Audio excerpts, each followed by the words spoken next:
I'm Mari Black, and happy June, which means happy birthday month to Tune of the Month. It was a bunch of years ago now that I started teaching tunes on the YouTubes, and thank you guys for learning them and playing them and enjoying them and coming along for the ride. It's been really fun. So this month I have for you, by popular request, a tune of mine. A lot of you have asked me to teach The Jig of the Lost Bells, which is off my album Flight, and is kind of a weird, floaty, moody jig, which I rather like. So here you go. The Jig of the Lost Bells.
And that's the tune. If you're just listening, thanks for stopping by. And if you're ready to learn it, you know how this works. Get your instruments and let's dive in.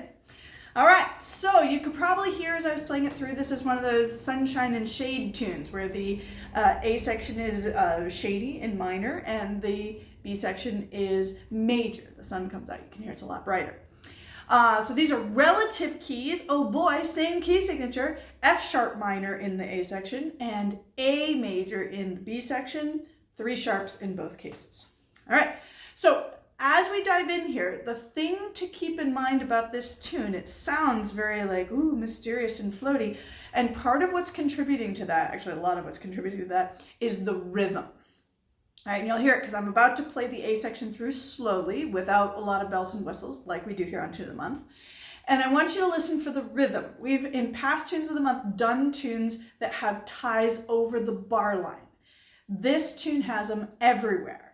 Ya da da dum, da da da da da. You hear that tie? 1 da da 2 and 1 da da da da dum. And that rhythm's going to come back over and over and over. So if you get used to hearing that as a unit, da da da dum, da da da da da da, then the tune kind of makes sense. All right. So I will play the A section slowly.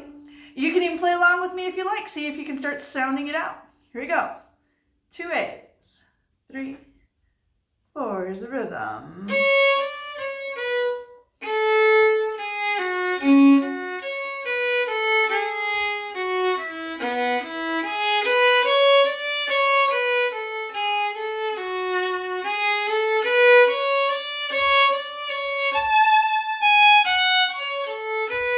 Repeat part 1. Part 2.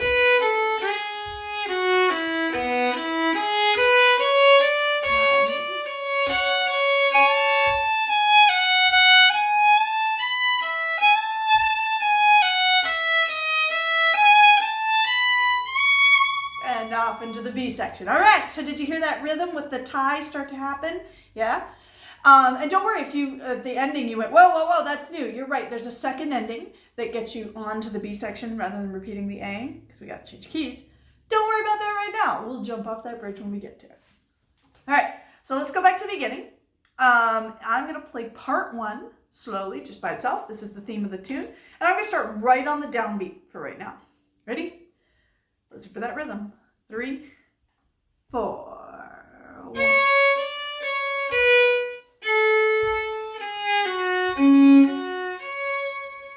Do it again. 3, 4.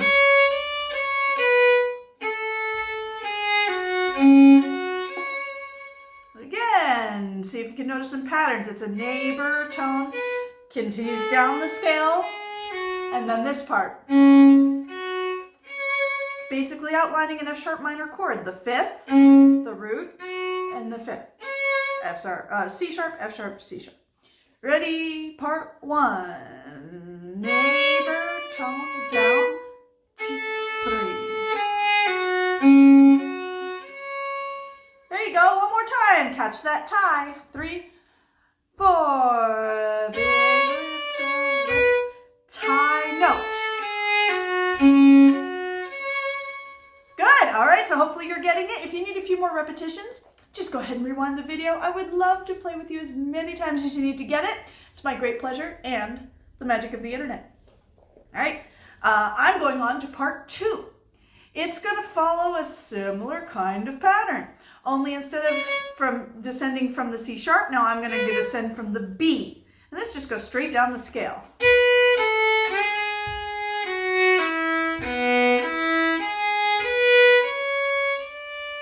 Yeah, so start on the B note, go down the scale.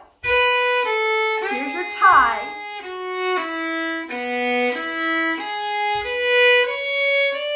Did you catch that little ending? This arpeggio, it's an E major arpeggio. And it finishes by scale. Yeah, so very similar shape to part 1, right? Try it again, part 2, starting on the B.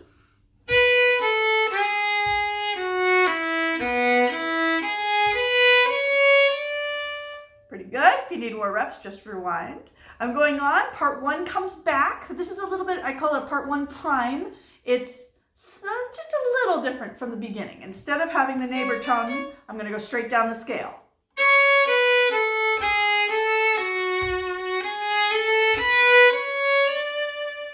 It's down the scale, up the scale. It's just rhythmically cool because of that tie, right?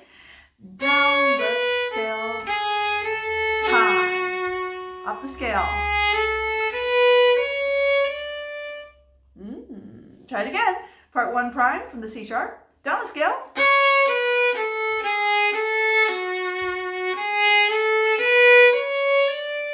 Yeah, try it again. And tie note. Very good. And now we have our ending. Goes like this.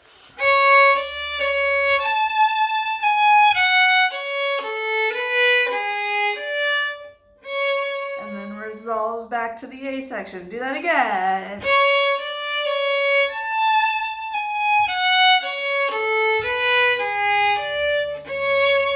Okay, so that part where it soars up high, that's the money spot, isn't it? So little neighbor tone, up to your A, and then down the scale.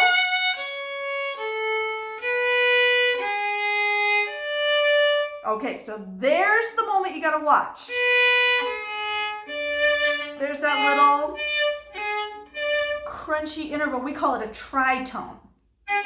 So if you're playing this on a violin viola stringed instrument, it's going to be a high third finger and then a low third finger across the string. But we all know that it's really ugly to quickly jump a high finger to low finger across the string. So here's what you're going to do. Play this with first finger, high third finger. Then instead of pulling your third finger down, my trick is I actually play that D note with a high second finger. I push my second finger up to be right under my third finger. Sometimes I even call it a sneaky second finger because second finger's not really supposed to play the note D in first position, is it? That's another position. But it's just sneaking up because it's easier to use different fingers across the string than it is to do a changing finger across the string. So 1, 3, 2, and then that second finger will slide down to its proper C sharp when we repeat. Got it? That's the trick of this first ending. If you do that, it's really quite easy. If you don't do that, it ain't pretty. All right, so let's try it. Whole ending. Starts with a neighbor tone. Hop up.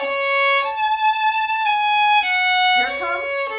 1, 3, high 2, 2.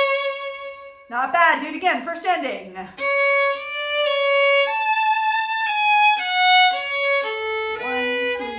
high 2, 2. Yeah, one more time. First ending.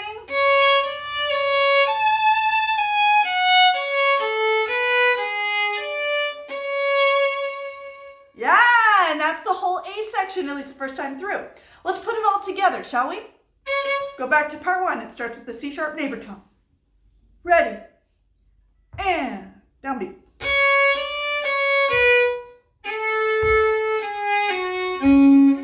Part 2.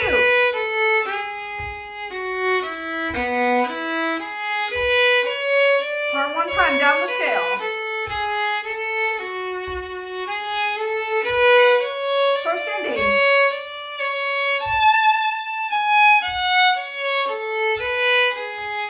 Repeat. Let's do this first time again. Part 2.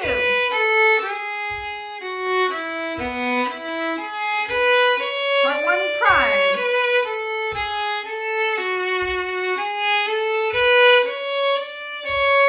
Ending.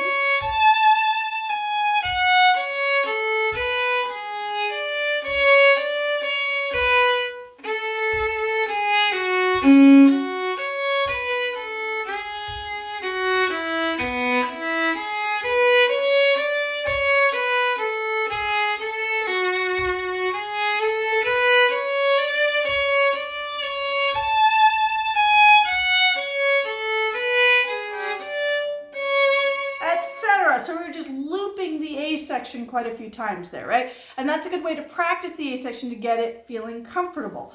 And the thing you notice about this jig is it feels very circular, right? So that's a good thing. Just keep doing reps and you can rewind and do that with me lots and lots. Good. Well, of course, there's the thing if you want to go on to the B section, right? Because that A loop will keep going unless you take a different path. And for this tune, the different path starts on the second time through. It will go like this. Play with me part 1 and part 2 like normal. Ready? And this is the second time.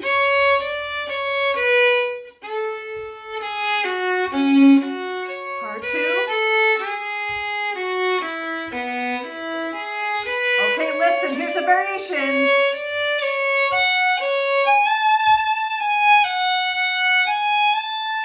Ending.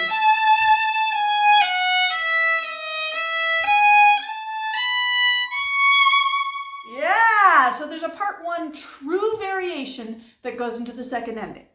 Here's the true variation. Starts with a little upper neighbor tone.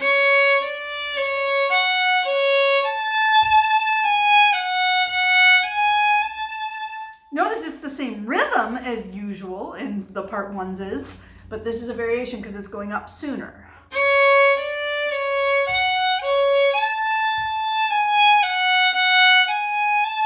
It's actually the same jump from the first ending, right? It's just happening sooner now.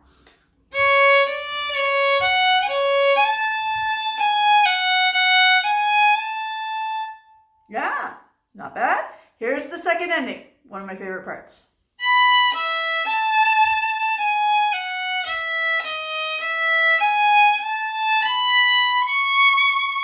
Yeah, and you see I'm getting to third position there because the B section goes up high and it's a very nice, easy shift to third position. If you're new to third position, don't worry, it ain't hard. And if you want to learn it in detail on the fly, lots of previous tunes of the months that we've done have used third position and we've used it to learn. Or you can just kind of figure it out on the fly here. I'm shifting to third position right here on my first finger. Where my A note would be, where I would normally play a third finger. I'm going to put my first finger there instead. And I know I've hit the right place if my first finger sound, high A, matches the sound of my open string, right? And then I can just go up the scale and it works well, right? So here's the second ending. Neighbor tone, up the scale. Got that shift? Do it again, second ending.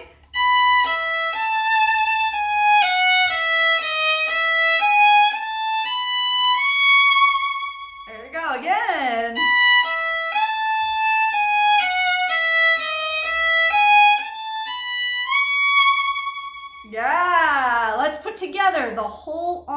to get to the B section. It's the part 1 true variation and the second ending.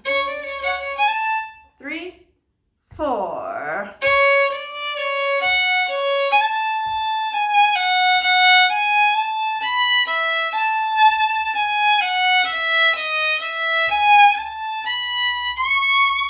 Yeah, and that high third finger, you can slide into it a little bit if you want to be schmaltzy. That is the start of the B section. Do it again, the on-ramp. Part 1 true variation and the second ending.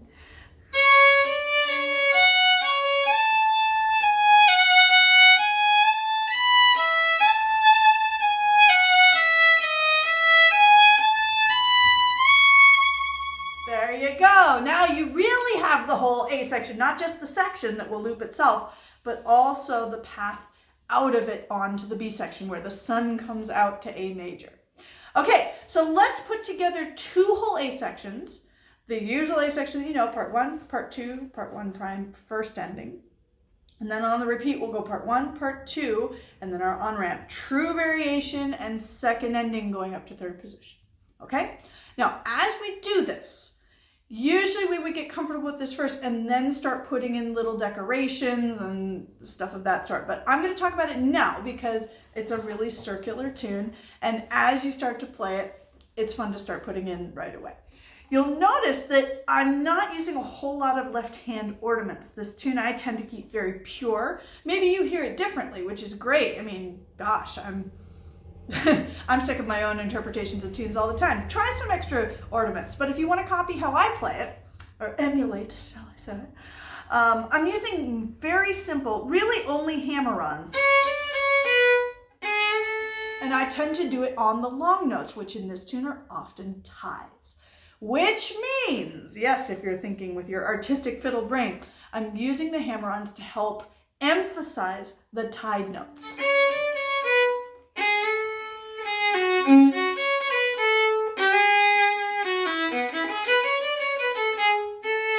That kind of does itself. See how that works? And that's really all I'm using for left-hand ornaments. Now, where all the fun comes in is in the bow, and you may have already noticed this, especially if you're a Tune of the Month regular and you've worked with me on other jigs, where we talked about how you bow jigs with the rhythm, right? When you have groups of 3/8 notes, it's big, little, big, little. When you have a mixed group, a quarter and an eighth note, it's hook, bow, or swing, swing, right? And you may have noticed I'm not doing that in this tune. And the reason is those ties, right?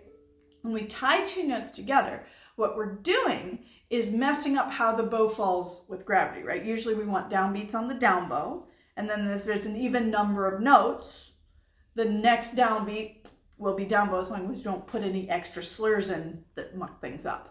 So all the past Tune of the Month jigs we've talked about don't muck things up with extra slurs, right? Do just the jig bowing, the jig rhythm bowing, so that way downbeats are always down bow. The ties screw this up because there's an even number of notes in the bar. You glue 2 of them together with a tie, suddenly it's an odd number and you're going the wrong direction for the next downbeat. Maybe you've already felt this happen. So tunes like this, sorry, it's just how it works. So what you end up doing is putting in little 2-note slurs to correct the direction, right? So if I start down bow here, here's the tie, it's gonna mess it up. I'll slur the next 2. Right? That sort of thing. Where you do that in the Jig of the Lost Bells is entirely up to you. In fact, I am not consistent with where and how I do that. My little correction 2-note slurs, right? I'll do a lot of the bounce slur, which we've also looked at in other jig bowings. Usually it's decorative. Here it becomes very functional. Down slur, or down. That can help a lot. But the point being, this is not a tune where you're going to learn a set of bowings. This is a tune where you are going to work on how to constantly put little correction slurs in so that the next downbeat is down bow and you're comfortable grooving, even though there are a bunch of ties in there trying to mess up your bowing. Does that make sense? So think of it as a little obstacle course for your bow. It's really good practice because sometimes your bow will get backwards without the tune getting involved. Right? I get backwards bow on jigs often, and I have to be able to fix it on the fly, right, by putting in an extra little slur. Here, the tune forces you to do that all the time. So use your good instincts, use your good skills that we built over Tune of the Month, over these many months, and just see how you can make it feel good. All right, ready? 2 A sections. Starts with the neighbor tone. 3, 4, part 1. Part 2. 1 prime. First ending. Sneaky second finger, repeat. Part 2. Here we go, on ramp, true variation. Second ending. Up to third position. Yeah, not bad. It goes by fast, doesn't it? How'd the bowing feel? Did you see how I was correcting, at least this particular time, to end up down bow at the beginning of each part, right? I can't be every bar because the tie is often the second bar down B. But every part I can start down bow. Let's try that one more time. 2 A's as written, and feel that flow. Circular A section, and then onto the B. Ready? And 1.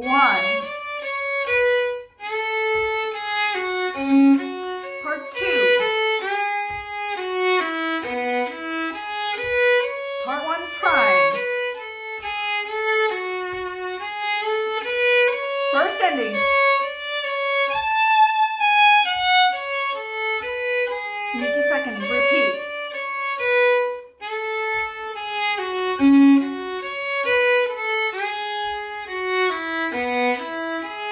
Here we go, true variation.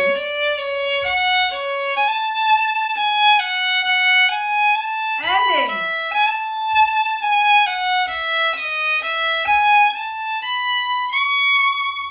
There you go. So of course you can just keep rewinding the video and play that over and over to get comfortable as much as you like. And yes, tons of fun. So let's go on to the B section. We've just ended up in third position.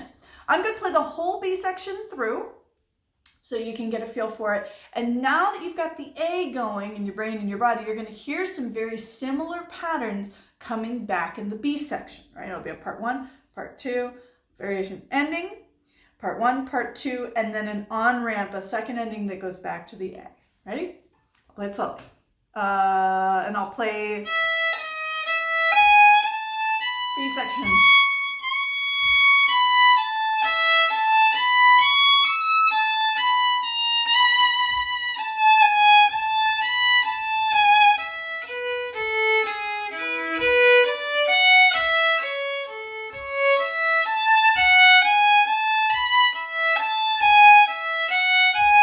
Repeat, part 1.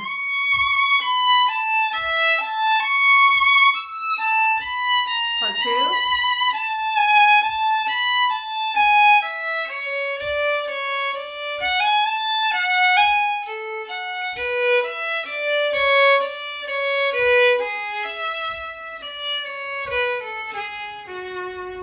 Should play my own ending, right?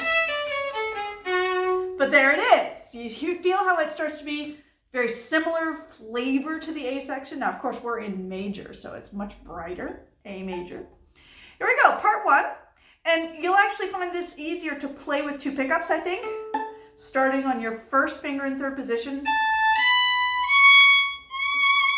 So you get to go up the scale to that high third finger C sharp. Ready? 2, 3, and pick up 1.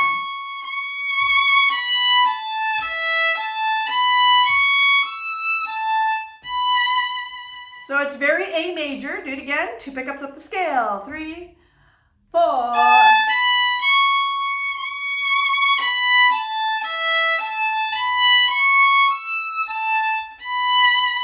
Okay, if you're comfortable in third position, you probably have that all the way figured out. It's pretty easy. There are 2 key moves. That's down the scale, of course. Now here, I need the lower E. All I'm going to do is lift up my first finger. I don't shift, right? Here's my other key move. Do you get this little A major arpeggio at the end? That high note, the E, that 4th finger is technically out of range of 3rd position. I have to extend my 4th finger to get there. So how to feel that, do what I just did. Start on your first finger A in 3rd position, play up the scale. 4th finger D, and now extend. Reach your 4th finger up an extra whole step. Now notice to do that, I don't need to change my hand position. I just reach. Now, I have a nice long 4th finger. Well, I guess it's about average, a little more than average. So I can reach that without a problem, and many of you will. Some of you with shorter 4th fingers will find that you need to bring your arm around a little bit. See how I do that? And that will help you be able to reach that. Make sense? So in the context of the tune, 2 pickups. 1, down the scale, lift up first, reach. There you go. How'd that feel? This may be a good moment to pause the video and try out that little technical move, right, of reaching for that 4th finger so it feels comfortable. And if you didn't pause, that's fine too. Let's do it again. 2, 3, and...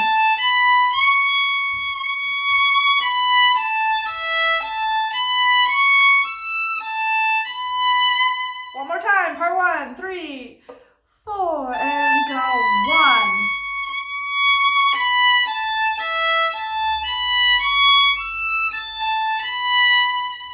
Good. I'll do part 2, of course, you know, to rewind if you need it. Here it is, part 2.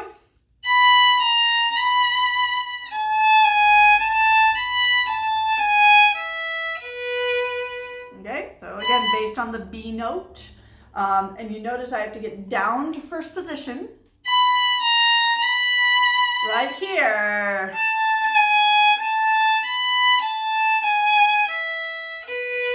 Yeah, so up here, it's a chromatic neighbor tone.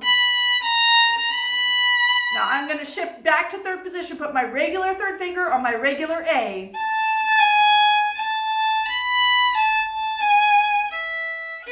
Neighbor tone E major. Good.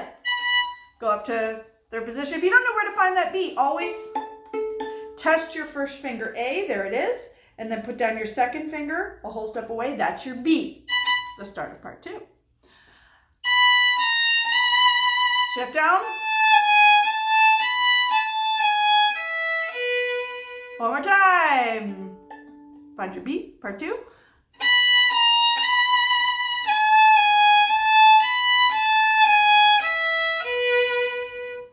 All right, good. Now, first ending. And I'm not even going to call this a part 1 variation. It is a long first ending. It's a sequence. And it's all arpeggios, no ties, no funny business, nothing. This is the first time where this jig is really behaving like a jig. It goes like this.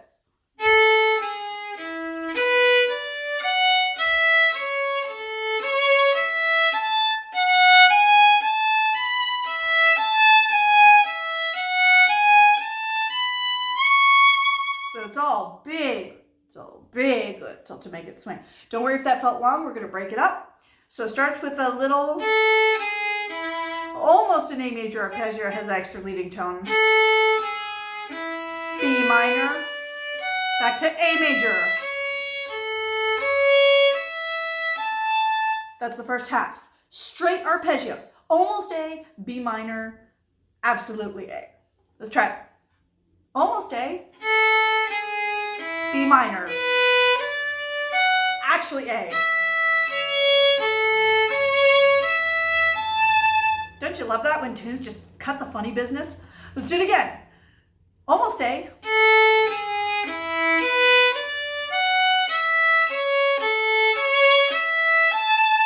One more time. Get your almost A ready to go. B minor, actually A. Good, more reps if you need it. And now we're going to go up the scale.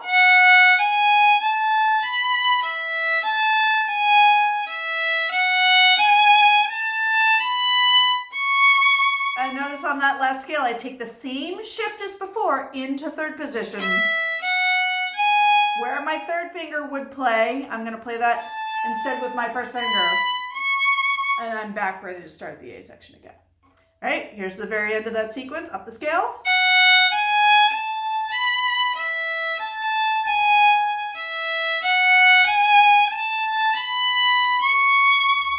All right, so it's really two scales with a little flip in the middle. Up the scale from the F sharp. Here's my flip. Up the scale.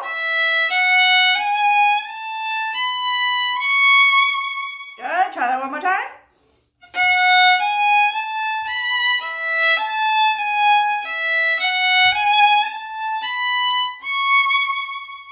Okay, let's put those two things together. This is the long ending going back to the B section. The arpeggios start with almost A. B minor. Actually A. Up the scale. Little flip. Up the scale shift. And we're back. Good. Let's try it again. Arpeggios are first. Almost the A major arpeggio. It's almost, except for that little leading tone. Almost A. B minor. Actually A. Up the scale. Up. Yeah, one more time.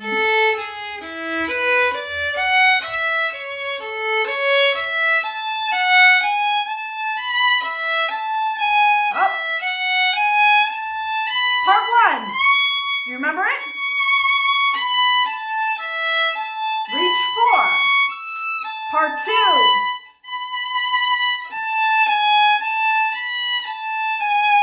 Arpeggios, almost A. B minor. A. A. Up the scale. Repeat it. Part 1. Reach. Part 2.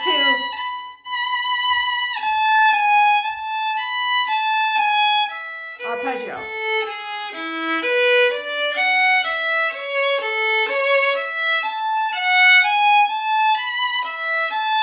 Going up.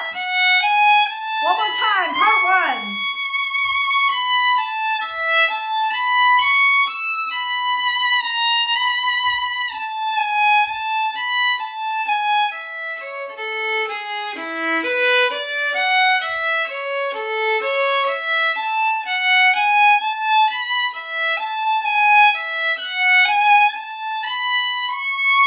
There we go. So just like with the A section prior, we were looping this B section, right? So you can get comfortable with the circularity of it, with moving from that high stuff in third position to the arpeggio sequence that propels us back up, okay? So obviously that B section is also an ending loop by itself. If you want to break that loop and get back to the A section, we need to take a different path. Just like we did in the A section, we're going to do it in the same spot after part 2. Okay, so play part 1 and part 2 with me. Find your third position. I'll do 2 pickups.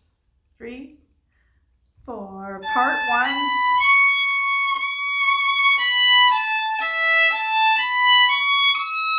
Part 2. Listen, neighbor tone.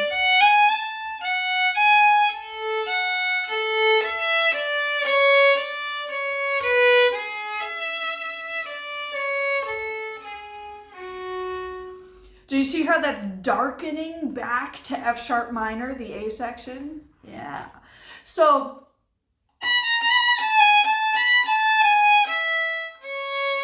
that's the key moment when I play part 2. If if I want to darken it, that last arpeggio is a proper C sharp minor. Even seam 2, open 2. If I was going to the arpeggios, the brightening, it would be an E major, 2, open 1. This is, you can hear it's darker. And here's the new part, the last thing we need for the tune. Getting back to the A section, starts with a neighbor tone.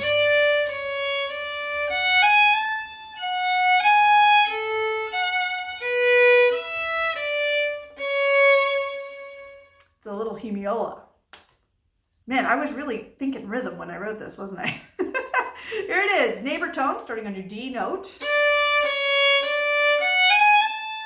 Hemiola.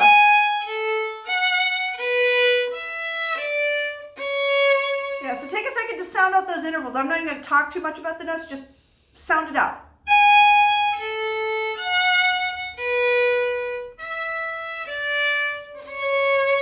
Try that again.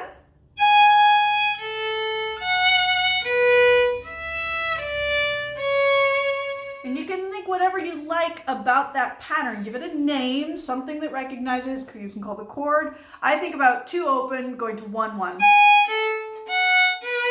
Right, so I think about both strings are kind of coming together on the first finger. This is a bigger interval, a 7th, moving to a 5th, down the scale. That's how it makes sense in my brain, but there are lots of ways to make that make sense. Please pick what's good for you.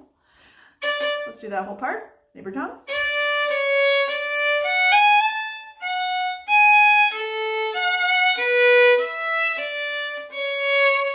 Go ahead, try that again.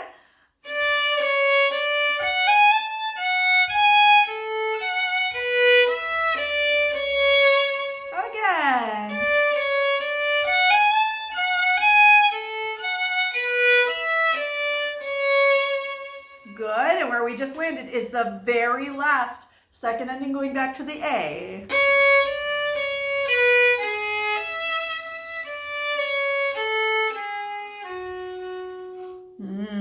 It's a very familiar pattern. Sounds a lot like the A section, doesn't it? Neighbor tone. Take out from your C sharp. Finally, we found our way back there. Tie note.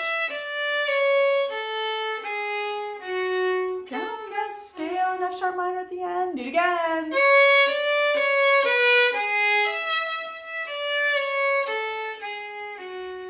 One more time.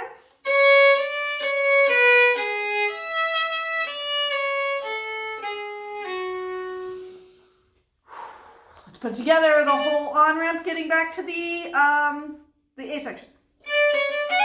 Ready? And D neighbor.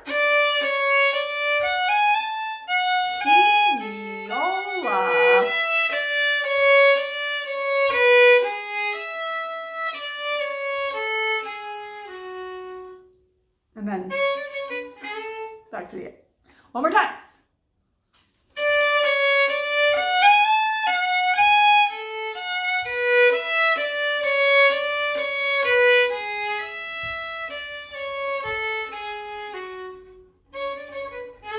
There you go. Okay, so now you have all the ingredients of the B section. You can loop it itself, keep going up high, major, major, major, and when you want it to go to the A section, instead of the arpeggios, we do that neighbor tone. I call it the descent back into minor. So that's what it's always been called in my head, the descent back into the darkness.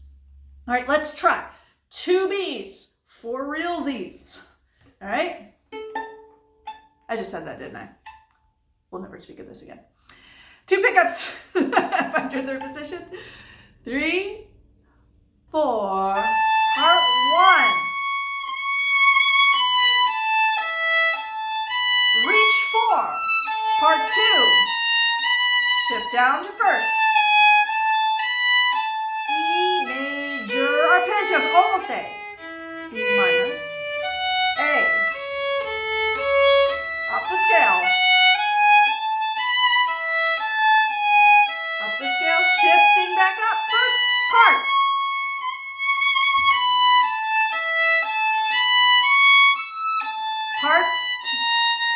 Part 2, heads up.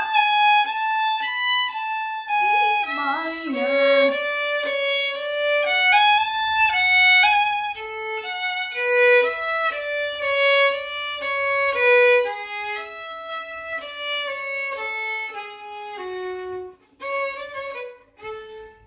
just playing that little bit of the A so you have it in your ear. Not bad at all. So you notice it's a lot of the same bowing considerations as the A section for bars where you have the tie. The tie will screw up your bowing. Sorry, it's just how it goes. You fix it by putting any two-note slur, any little two-note slur somewhere that's comfortable and that doesn't throw off the groove, so that the next part starts down bow. The only place where you don't have to worry about this is that big arpeggio run, the first ending, because that's just big, little, running eighth notes. Yay, behaving like a normal jig. Let's try it one more time. 2 B's as written, and this time, once we finish that, we are going to go back to the A section for reals and put the whole tune together on cycle. Are you ready? We'll start with the B. Find your third position. 2, 3, 4.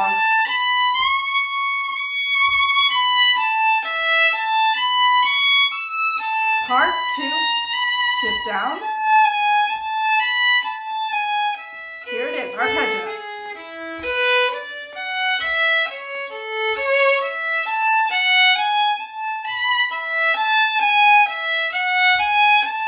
Repeat, part 1.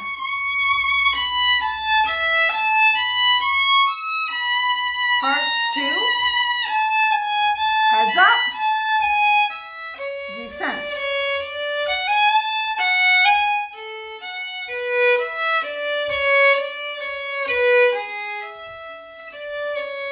Ready, A section, part 1. Part 2.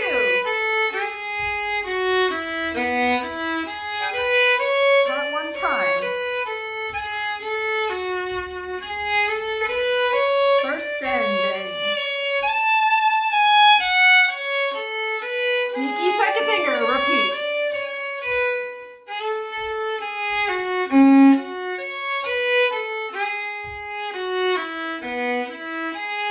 Ready? Going on, neighbor tone. Up. Second ending. Shift up to third B section. Part 2. Arpeggios, almost A. B minor. You got it.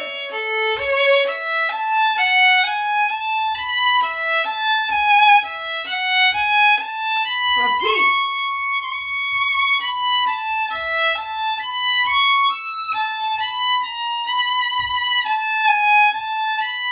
Heads up.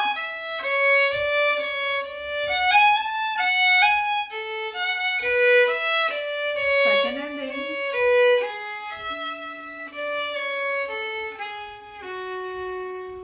And then if you were to keep going, you'd go back to the A section. Hey, there it is, whole tune. Well done, everybody.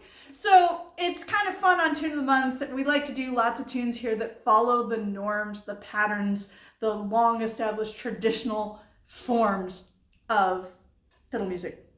But once in a while, it's fun to do an oddball tune that just kind of doesn't really follow all the rules, and Jig of the Lost Bells is definitely one of those.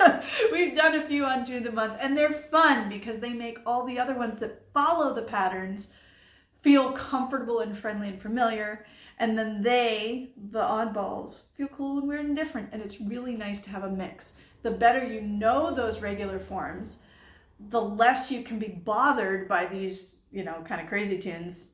It's not actually that crazy, it's just not normal. But you won't be as bothered by it because you'll just feel where it's being an exception to what we normally do. So I hope you enjoyed the tune, or at least got some good skills out of it. There's some fun little techniques in there with the sneaky finger and some of the third position, extending fourth finger. And it can be used in lots of tunes that are more normal than this. And if you like word tunes, you're probably very happy right now. As always, if you would like to see sheet music for this and any future tunes of the month, make sure you're subscribed to my email newsletter. Go to my website, www.mariblack.com. Link is also in the description below.